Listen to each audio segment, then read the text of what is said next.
Good morning children. How are you children? I hope you all fine. Children, in the previous class, we all learned about the methods of reproduction in plants, isn't it? What are the methods of reproduction in plants? Vegetative, asexual and sexual, isn't it ma? Which is the sexual reproductive part of a plant? Flower. Flower is the sexual reproductive part of a plant, isn't it? You all know the parts of a flower. What are the parts of a flower? Calyx, corolla, anthidium and gynoecium. Calyx and corolla are non-essential parts of a flower because they do not directly take part in reproduction. But anthidium and gynoecium are the essential parts of the flower. These two involve directly in reproduction. So they are essential parts of the flower, isn't it? Then what are the parts of gynoecium? Gynoecium is the female part of the flower. What are the parts of gynoecium? Ovary, style and stigma, isn't it? This ovary encloses the ovule. Now we are going to learn about the structure of ovule. Okay, the major part of the ovule is called nucellus. What is nucellus? The major part of the ovule is called nucellus. It is covered by two layers called or enclosed by two layers called integuments. Okay, that is ovary wall. It is covered by two layers called integuments. These integuments leaving opening which is called micropyle. So what is the opening of an ovule? Called micropyle, which is the major part of the ovule, nucellus. Okay, this nucellus is enclosed by two layers, protective layers called integuments. It leave an opening called micropyle. Now this ovary is attached to the ovary wall by a stalk. This is called funiculus. Okay, this ovary is attached to the ovary wall by a stalk called funiculus. Then the basal part of the ovule is called chalaza. The opposite end of the ovule is called chalaza. Okay ma'am. Then this ovary encloses a bottle structure. What is a embryo sac? Okay, it contains or encloses 7 cells and 8 nuclei. 7-celled and 8 nuclei. Okay, 3 nuclei near the micropyle. These are called egg apparatus. These 3 nuclei which is nearer to the micropyle are called egg apparatus. Okay, this egg apparatus encloses and or contains egg cell and 2 synergids. This is an egg cell or female gamete and 2 synergids. Okay, then 3 cells which are nearer to the chalazal region are called antipodals. Okay, the 3 cells towards the chalazal end are called antipodals. Then 2 nuclei which are there in the center are called polar nuclei. Polar nuclei. This is the structure of an ovule. So ovule is the female part of a flower. This ovule, inside the ovule there will be the embryo sac. Okay, ovule is covered by 2 integuments. That 2 integuments, it leave an opening called micropyle. The opposite end, that is or the basal part of the ovule. This is the basal part of the ovule, that is called chalaza. The major part of the ovule is called nucellus. Okay, this embryo sac, this ovary encloses the embryo sac. It has 7-celled and 8 nuclei. Okay, here 3, these two together 1. So these are 8 nucleate but 7-celled. 7-celled and 8 nuclei. Okay ma'am. The polar nuclei is found in the center. The cells which are the 3 cells which are nearer to the micropyle are called egg apparatus. This is egg apparatus.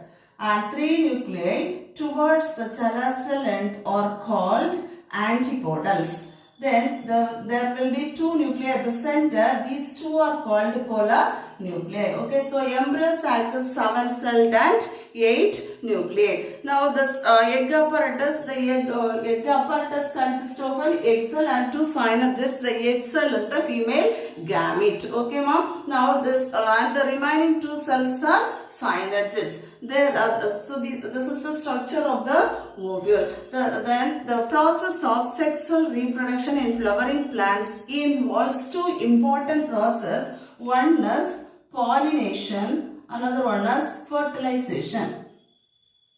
Pollination and fertilization. The process of sexual reproduction in flowering plants involves pollination and fertilization. What do you mean by pollination? So, the transfer, this is pollen grain, isn't it? Transfer of pollen grain from the anther to the stigma of the flower is called what? Pollination. This is pollen grain. Pollen grain transfer or transfer of pollen grain from the anther. Anther contains the pollen grain or anther encloses the pollen grain, isn't it? When it gets mature, the pollen grain liberates out. So the transfer of pollen grain from the anther to the stigma or it reaches the stigma, that process is called what? Pollination. Pollination is important, isn't it? Importance of pollination because it results in fertilization. The pollination results in fertilization which leads to the formation of fruits and seeds. Then new varieties of plants are developed through new combination of genes due to cross pollination. Okay, mom? There are two methods of pollination, that is self pollination and cross pollination. What are the two types of pollination? Self pollination and cross pollination. Self and cross pollination. So pollination is important. Why it is important? It results in fertilization which leads to the formation or development of fruits and seeds. Then new varieties of plants are also formed through new recombination of genes or new combination of genes due to cross pollination. There are two methods of pollination. So what are the two important events in sexual reproduction of in flowering plants? The two important events is pollination and fertilization. What is pollination? Transfer of pollen grain from the anther to the stigma of the flower is called pollination. There are two methods of pollination or two types of pollination, self pollination and cross pollination. What are the two methods of pollination? Self and cross. What is self pollination? Self-pollination. It is also called autogamy. Okay, what is called autogamy? Self-pollination is also called autogamy. This transfer of pollen grain from the anther to the stigma of the same flower. Listen, transfer of pollen grain from the anther to the stigma of the same flower or the another flower of the same plant. That is self-pollination. It is also called autogamy. What is autogamy? The transfer of pollen grain from the anther to the stigma of the same flower or another flower of the same plant. Example, hibiscus. Okay, it has some advantages of self-pollination or advantages of autogamy. First one is it is possible in certain bisexual flowers. Okay, bisexual flowers in the sense both androecium and gynoecium are present in the same flower, or male and female reproductive structures are present in the same flower, that is bisexual. So it is possible in certain bisexual flowers. Then these flowers do not depend on any agents for pollination. Certain flowers depend on agents for pollination, but this self-pollination or self-pollinated flowers do not depend on any agents. Depends on agents for pollination. Okay, next one is there is no wastage of pollen grain. These are the no wastage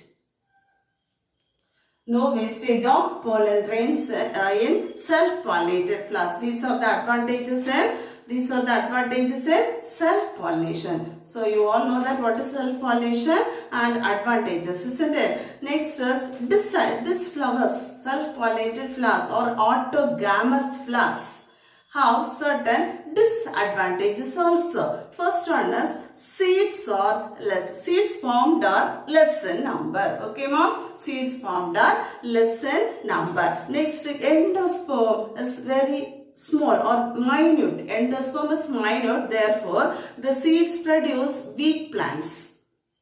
Okay, endosperm is minute or very small, so these seeds which are formed as a result of self-pollination produce weak plants. Next is new varieties of plants cannot be produced by self-pollination. New varieties are not produced by self-pollination. These are the disadvantages.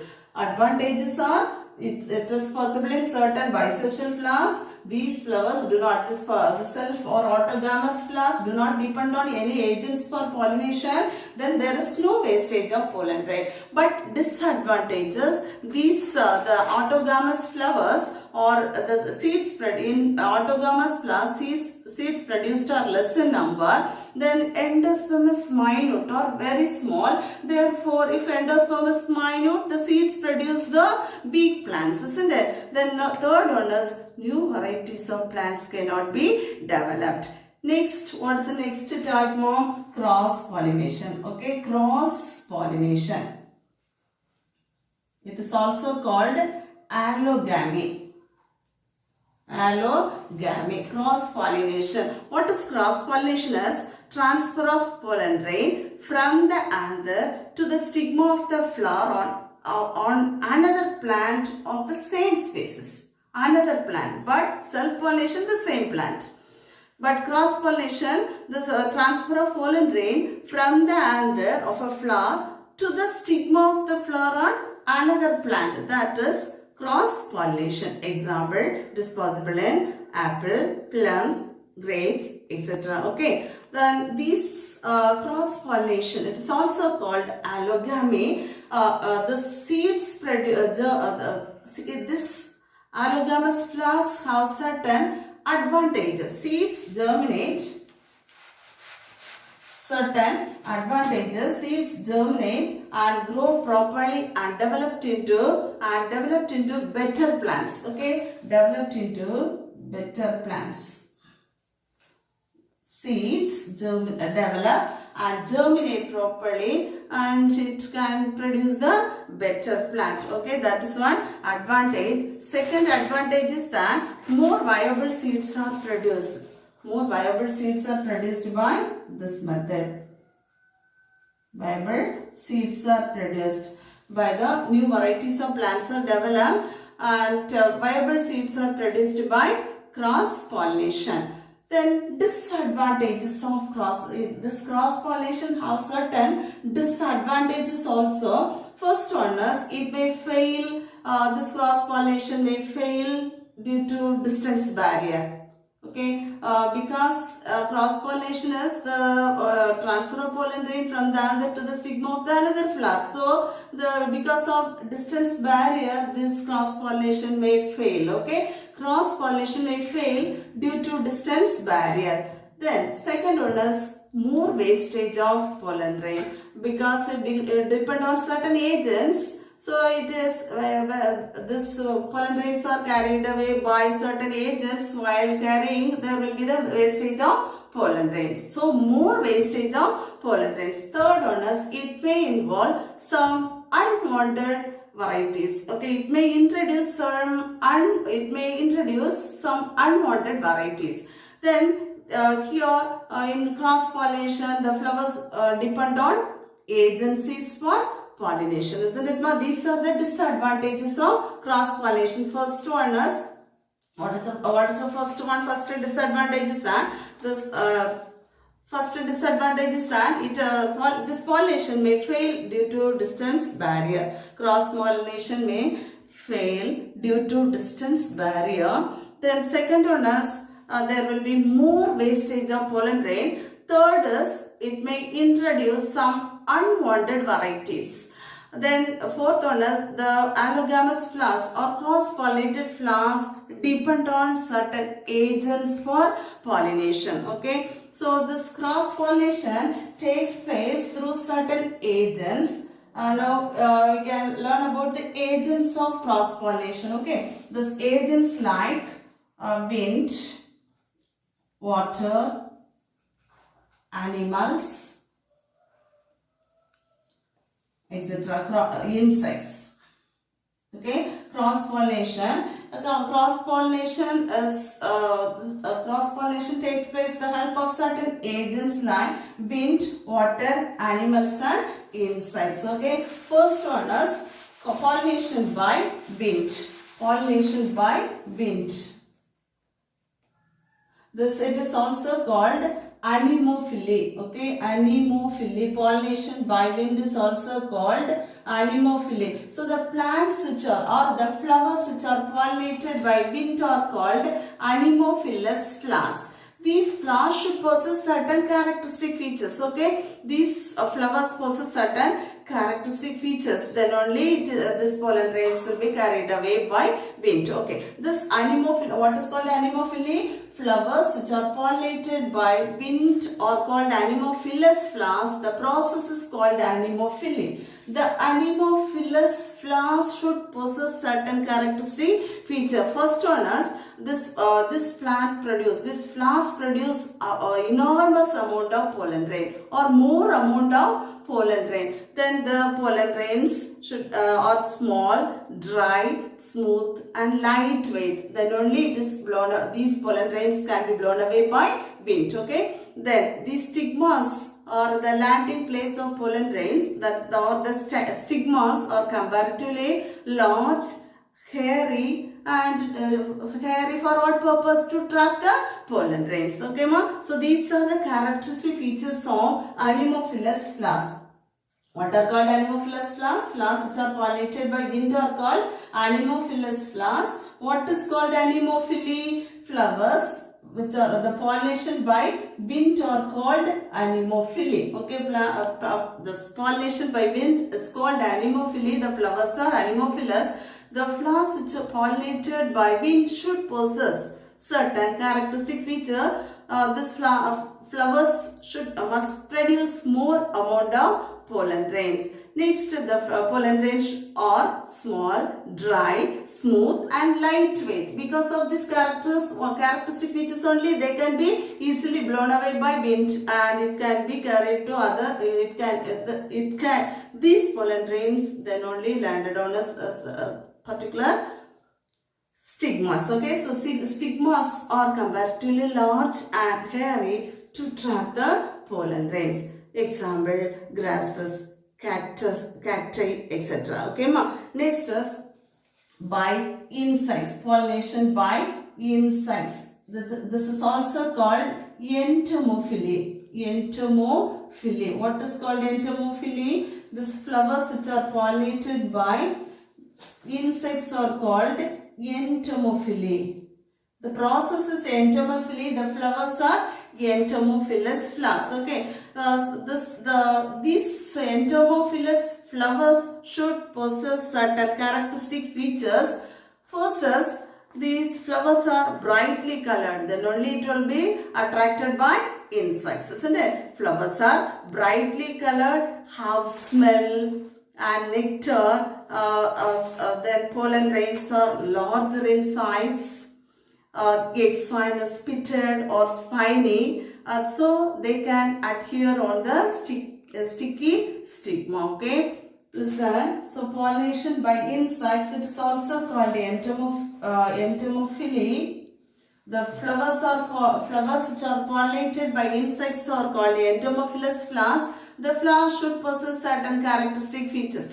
Okay, the flowers are brightly colored, have smell and nectar. Then pollen grains are larger in size. Exine. What is exine? The outer layer of the pollen grain is called exine, isn't it? Inner layer is intine. So the outer layer of pollen grain is pitted or spiny. That is exine. Exine is pitted or spiny.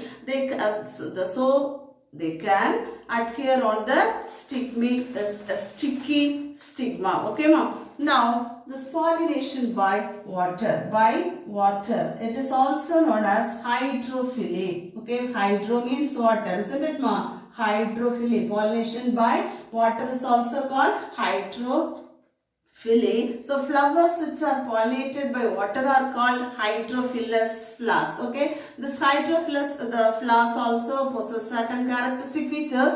Pollen grains are large in numbers. larger numbers, then they can float on this flowers float on the surface of the water till they land on a stigma. Okay, the flowers possess certain characteristic features. The flowers produce more pollen, large pollen grains. Then large number of pollen grains. Pollen grains are large in numbers.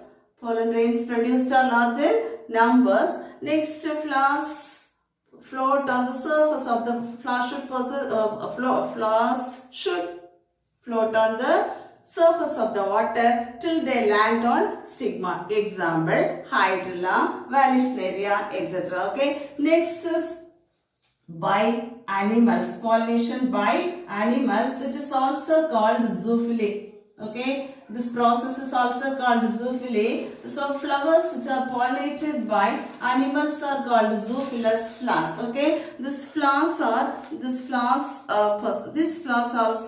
possess certain characteristic features such as flowers are brightly colored. If it is bright, it can be attracted by the animals. Brightly colored, then larger size, have scent, etc. Okay, sunbird, for example, sunbird pollinates the flowers of canna and gladioli, etc. Then squirrel pollinate flowers of silk cotton tree. Okay, so pollination by animals are called zoophily. The flowers which are pollinated by animals, that process is called zoophily. The flowers are called zoophilous flowers. Then these zoophilous flowers or flowers pollinated by animals should possess certain characteristic feature. First is these flowers should bright in color, larger size, have scent, etc. Okay.